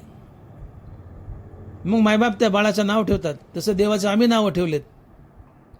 बाळाला त्या नावाने हाक मारलं की बाळ ओ देतं, तसं देवाला आम्ही राम म्हटलं की देव ओ देतो. पण देवाला हाक कशी मारावी निमित्त म्हणून आम्ही नाव दिलंय, पण देवाला नाव नाही. अनाम अजाती अविद्या वर्गाची राती. तू देव झालायस, देवाला नाव आहे का? नाहीये. देवाला नाव नाहीये. मग नाव कसं सांगतो? तू नाव सांगतो, तू देवच झाला नाही. तू अजून द्वैतात आहेस, अद्वैतात नाहीस. अद्वैतात नाहीस. आणि जो नाव सांगतो मी म्हणतो त्याचा अहंकार गेला नाही. आणि तू स्वतःला मुक्त कसा समजतो, संत कसा समजतोस? आणि मग तीळ मात्र जरी होय अभिमान, तीळ मात्र जरी होय अभिमान, मेरू तो समान भार देवा. तुम्हाला तिळा एवढा जरी अभिमान झाला तर देवाला डोंगराळ वजं होतं. मी आलोय, शुक आलाय, शुकाचार आलाय, हा अहंकार आहे. भले तू संत आहेस, आत्मज्ञानी आहेस, पण तू अजून मी म्हणतोयस, शुक म्हणतोय, शुकाचार म्हणतोय. आत्मज्ञानाला, ब्रह्माला, पांडुरंगाला, देवाला नाव असतं का? नाही. तू नावं सांगतो का? अहंकार पुन्हा संसारात खेचू शकतो. आणि म्हणे स्पेशल मागणी की अहंकाराचा वारा न लागो राजसा, माझ्या विष्णुदासा भाविकशी. शुका तुझा अजून अहंकाराचा वारा गेला नाही, अजून अहंकारात बदलेस. आणि मग संत झाल्यानंतर सुद्धा अहंकार लागण्याची भीती असते. द्रौपदी भगवान कृष्णाची मानलेली बहीण, काय साधी बाई आहे का? अहो ती एक संतच होती. 24 तास कृष्णाचं नाम चालू होतं. जो 24 तास कृष्णाचं नाव घेतो तो संत असतो. द्रौपदी पतिव्रता, संत कुटीतली, नवे नवे संतच म्हणा, संतच होती. वस्त्रहरण चाललंय. वस्त्रहरणाच्या वेळी तिला वाटलं की मी माझं वस्त्रहरण स्वबळावर रोखू शकते. प्रयत्न असफल ठरला. मग तिला वाटलं की माझं वस्त्रहरण पितामह भीष्म, द्रोण वगैरे यांच्या बळावर रोकेल. प्रयत्न असफल ठरला. मग वाटलं धृतराष्ट्राच्या बळावर रोकेल. तो मदतीला आला नाही. प्रयत्न असफल ठरला. द्रौपदी गोंधळली. रुक्मिणी माता देवच, संतच. रुक्मिणी माताही संत होती. भगवंताच्या शरणावर बसली, पाय दाबते, भगवंताचं सारखं नाम घेते, म्हणजे रुक्मिणी माताही संतच आहे. इकडे द्रौपदी संत आहे. गोंधळलेल्या द्रौपदीला कळना, देवाचं नाव तोंडात येईना. घाबरली. द्वारकेतून रुक्मिणी मातेने एक कमळाचं फूल फेकलं आणि त्या फुलाने द्रौपदीच्या गालाला स्पर्श केला. संत रूपी रुक्मिणीने आपली संत संगती द्रौपदीला घडवली आणि पटकन तिच्या ध्यानात कृष्ण नाम आलं. मग कृष्णा धावरी लवकरी, कृष्णा धावरी लवकरी, आणि कृष्ण आला. संत संगतीने मुखात भगवंताचं नाम येतं. द्रौपदी आधी अहंकारात गेली. माझं वस्त्रहरण मी स्वतः रोखू शकते, नवऱ्याकडून रोखू शकते, पण ते दास झाले, नाही जमलं. वेगळे आचार्य होते, त्यांच्याकडून रोखील पण नाही जमलं. राजाकडून रोखील, नाही जमलं. देवाला ओझं झालं डोंगर एवढं. देव आला नाही स्वतः. ज्यास तिने धावा केला तेव्हा देव आला. तीळ मात्र जरी होय अभिमान, मेरू तो समान भार देवा. द्रौपदी संत कुटीतली आहे, शुक संत कुटीतला आहे, पण दोघाजवळ मी पण आहे. जिथं मी आहे तिथून देव पळून जातो. मी तू पण राहू दे दुरी, एकची घोंगडी पांघरू हरी, तेव्हा देव जवळ येतो. आणि म्हणून संत पदाला गेल्यानंतरही एखाद्या वेळेस अहंकार माझ्या संताच्या कंठाला झोंबेल आणि त्याला संसारात ओढून आणील पांडुरंगा. म्हणून या माझ्या संतांना अहंकाराचा वारा लागू देऊ नकोस. ही तिसरी मागणी आहे पांडुरंगाकडे. मोठी गंमत आहे बघा, की तुम्हाला आत्मज्ञान झाले, तुम्ही मुक्त झालेत, आणि मुक्त झाल्यावर मी आत्मज्ञानी आहे असं सबंध सुद्धा एक अहंकारच असतो. आणि हा अतिशय घाणेरडा अहंकार असतो. त्यापेक्षा साधारण जीव बरा, मी देह आणि देह संबंधीने माझं असं म्हणणारा जीव बरा. कुणापेक्षा? की जो स्वतःला आत्मज्ञानी समजतो. अहंकार गेलाय, मुक्त झालाय, आत्मज्ञानी झालाय, पण मी आत्मज्ञानी आहे असं समजणं सुद्धा एक अहंकारच आहे. हाही अहंकार मारावा लागतो आणि मग ज्ञान घेऊन गोविंद गावा लागतो. मी आत्मज्ञानी आहे हेही विसरावं लागतं. त्याला दानवारा म्हणतात, ऐशी जळो सरली या माया, तिथं जाळीते तेही जळे. ऐशी जळो सरली या माया, तिथं जाळीते तेही जळे. ज्या मायेने तुम्हाला बांधलंय, अर्थात ज्या अहंकाराने तुम्हाला बांधलंय, ज्ञानानं हे अज्ञान माया अहंकार जळाले. ज्या ज्ञानानं अज्ञान जाळलंय, अहंकार जाळलाय, आता ते ज्ञानही जाळावं लागतं आणि निखळ ब्रह्म होऊन ब्रह्मात विलीन व्हावं लागतं. तो संत असतो. उदाहरणार्थ, तुम्ही एखादा सदरा धुवायला घेतलाय आणि सदरा पाण्यात भिजवलाय, त्याला साबण लावली आहे, आणि तो सदरा साबण लावल्यावर पुन्हा पाण्यात भिजून धुतला नाही, तसाच साबणासहित वाळायला टाकला. काय होईल? तो सदरा एवढा कडक होईल, तो घालण्यास योग्य राहणार नाही. तो मांडीचा कमराला लागेल, बिंबीला लागेल, पुन्हा धुवून पाण्यातून काढावं लागेल. मग सदरा पाण्यात भिजवलाय, त्याला साबण लावलीये, तर त्याला कुचून पुन्हा पाण्यातून ती साबणे धुवून काढावं लागते. सदऱ्याचा मळ तसा साबण सुद्धा एक मळच आहे. ज्या ज्ञानानं अज्ञान जाळलंय ते ज्ञानही एक मळ आहे. अज्ञान मळ आहे, ते ज्ञानही मळ आहे. ज्या ज्ञानानं अज्ञान जाळलंय ते ज्ञान सुद्धा एक मळ आहे. का तर मी ज्ञानी आहे असं म्हणून घेणं सुद्धा एक मळ आहे, एक अहंकार आहे. आणि म्हणून साबणानं मळ काढाय सदऱ्याचा, ती साबण सुद्धा धुवून काढावी लागते पाण्याने. ज्या ज्ञानानं अज्ञान जाळलंय ते ज्ञान सुद्धा जाळावं लागतं. आणि ज्ञान गिळून गोविंद व्हावं लागतं. हे निखळ ब्रह्म असतं, हे संतपद असते. आणि म्हणून तुम्ही मुक्त झालेत, आत्मज्ञानी झालेत, पण स्वतःला आत्मज्ञानी समजतात. ही भावना पांडुरंगा माझ्या संताच्या मनात येऊ देऊ नकोस. हा अहंकाराचा वारा त्यांच्या अंगाला झुमू देऊ नकोस. आणि म्हणून ही मागणी आहे की अहंकाराचा वारा न लागो राजसा, माझ्या विष्णुदासा भाविकसे. अहंकारी दोन प्रकारचा आहे, एक चांगला आणि एक वाईट. चांगला अहंकार, जे अहंकार वाहती अंगी आम्ही हरीचे भूषावाय लागी, जे लोभे एकची जगी माझे नि लोभे. ज्ञानोबा आहे. जे अहंकार वाहती अंगी, जे अहंकार घेतात, अहंकार तर बेकार आहे, पण जे अहंकार घेत आहेत, पण कशाचा? आम्ही हरिदास आहोत म्हणून घेण्याचा. ज्याला लोभ आहे, लोभ बेकार आहे, पण लोभ आहे कशाचा? हरिनामाचा आहे. लोभ आहे हरिनामाचा आहे, अहंकार आहे हरिदास म्हणून घेण्याचा आहे. हा अहंकार चांगला आहे. दिस इज अ गुड इगो. पण दुसरा बॅड इगो आहे. कोणता? ऐसा माझे स्त्रिया धने, विद्यास्तुती बहुते माने, एक दिवसेचे निपरान्ने अल्पकुदैसा. जो गर्विष्ठ आहे, जो माजोर आहे, धनानं पैशानं माजलाय, लोकांना पायाखाली तुडवतोय, कोणाशी नीट बोलत नाही, डू डू करतोय, मी शहाणा आहे, सगळं मलाच कळतंय, जग मूर्ख आहे, असा माजलाय धनाने, लोकांचा तिरस्कार करतोय. हा अहंकार वाईट असतो. हा अहंकार टाकावा लागतो. हा तुम्हाला संसारात बांधतो. पण जो अहंकार स्वतःला हरिदास म्हणून घेतो, आपल्या गुणाचं कौतुक करतो, तो अहंकार वाईट नाही, तो स्वाभिमान आहे. मुलांना बापाला सर्व गुणात जिंकलंय, बापाला स्वाभिमान होतो. वाह, काय माझा मुलगा, बाप से बेटा सवाई. हा या अहंकाराचे पण चांगला अहंकार आहे, गुणाचं कौतुक आहे, स्वाभिमान आहे. पण वाईट वागणं, पैशाचा मास, धनाचा मास, दुसऱ्याचा तिरस्कार, गर्व, ताठा, डू, हा अहंकार वाईट आहे.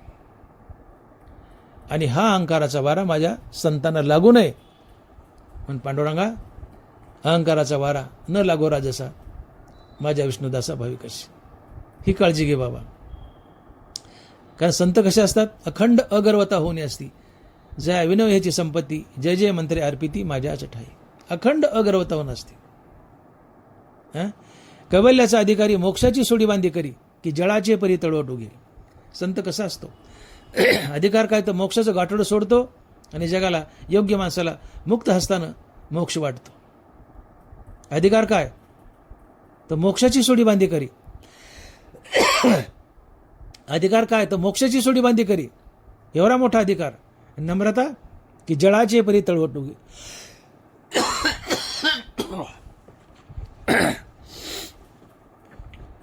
कैवल्याचा अधिकारी मोक्षाची सोडी बांधी करी, की जळाचे परी तळवट उगे. अधिकार काय? तर मोक्षाचं गठोडं सोडतो आणि बांधतो, अर्थात मुक्त हस्ताना जगाला मोक्ष वाटतो. एवढा मोठा अधिकार आहे, मोक्षाचा अधिकारी. पण नम्रता किती आहे? पाण्यासारखी आहे, की जळाचे परी तळवट उगे.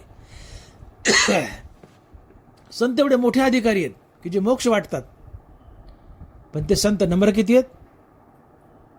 पाण्यासारखे. पाणी जर पातेल्यात टाकलं तर ते लटकत नाही, बुड गाठतं. पाणी जसं नम्र आहे तसे संत नम्र असतात.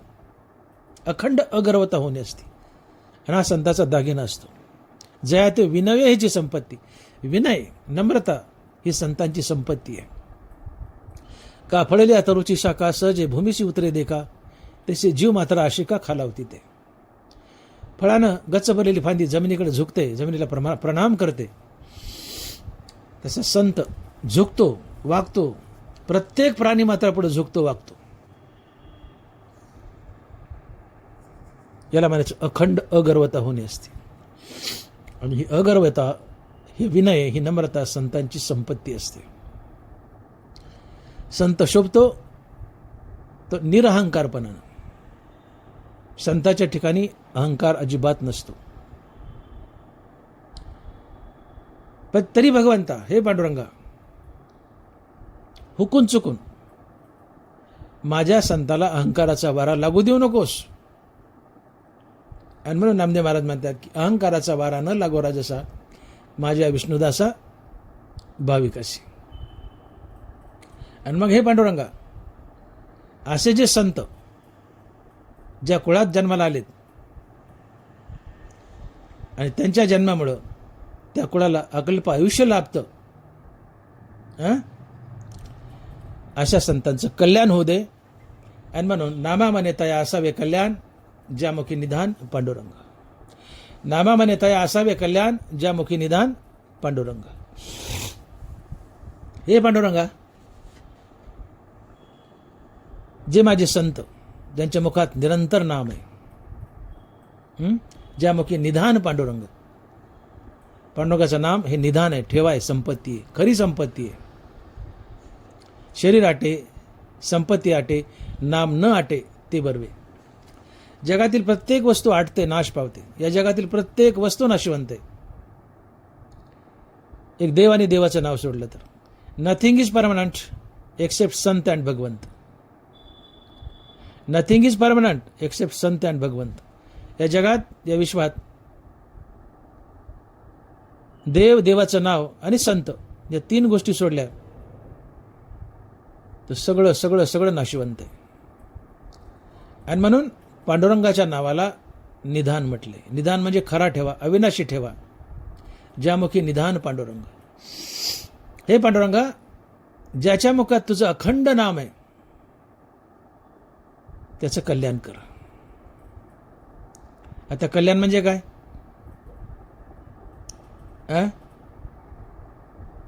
आम्ही अलीकडे ठाणे पलीकडे मध्ये कल्याण का? ते डोंबिवली कल्याण, ठाणे कल्याण नाही. कल्याण म्हणजे मुक्ती. कल्याण म्हणजे मुक्ती. कल्याण शब्दाचा सरळ अर्थ होतो मुक्ती, दुसरं काही नाही. कल्याण म्हणजे संतपद.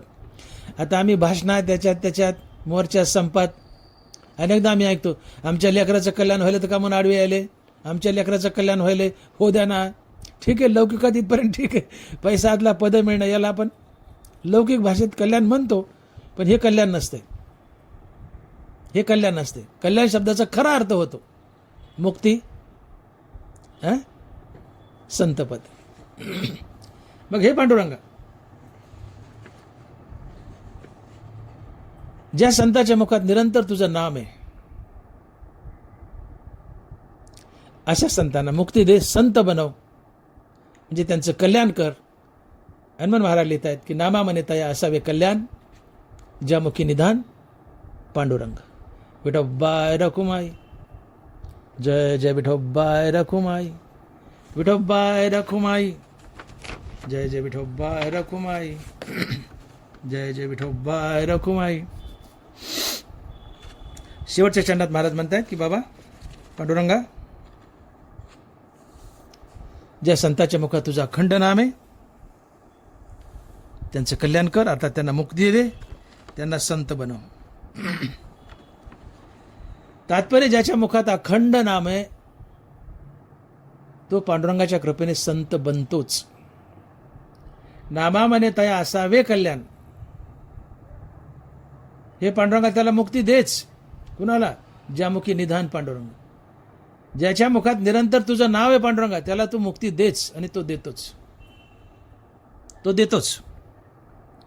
तुकोबाराय म्हणतात की ऐसा राम जपे नित्य, ऐसा राम जपे नित्य, तुका म्हणे तो जीवनमुक्त. जो नित्य राम नामाचा जाप करतो तो जीवनमुक्त असतो. चालता बोलता पांडुरंग असतो, तो संत असतो. मग जो नित्य नाम जपतो, नित्य रामनाम घेतो, त्याला पांडुरंग रामच करतो, त्याला मुक्ती देतो, त्याचं कल्याण करतो. आणि म्हणून रामनामाचा जाप करा, मुक्त व्हाल. अखंड रामनामाचा, अखंड पांडुरंगाच्या नामाचा जाप करा, मुक्त व्हाल.